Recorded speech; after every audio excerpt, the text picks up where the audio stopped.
लोकशाहीचा बुलंद आवाज, रिपब्लिकन वार्ता, महाराष्ट्र.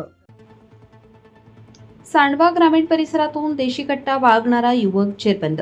शस्त्र अधिनियम कायद्यान्वये ग्रामीण पोलीस स्टेशन पुसद अंतर्गत कार्यवाही. बातमी पुसद येथून. ग्रामीण पोलीस स्टेशन अंतर्गत येत असलेल्या सांडवा परिसरात एक इसम अवैधरित्या देशी कट्टा बाळगून संशयास्पदरित्या फिरत असल्याची गोपनीय माहिती मिळाली.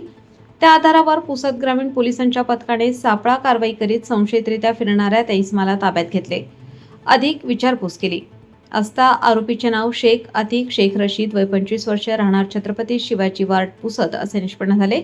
त्याची अंगझडती घेतली असता त्याच्या कमरेला देशी बनावटी गावठी कट्टा, पिस्टल, अंदाजे किंमत 15,000 रुपये अवैधरित्या बाळगताना मिळून आली. त्याच्याविरुद्ध पुसद ग्रामीण पोलीस ठाण्यात कलम 325 शस्त्र अधिनियम व सहकलम 135 महाराष्ट्र पोलीस कायदा अन्वये गुन्हा दाखल करण्यात आलाय. रिपब्लिकन वार्ता न्यूज महाराष्ट्रासाठी Vidarbha उपसंपादक Rajesh Dhole, Yavatmal. Subscribe now and press the bell icon. Never miss an update.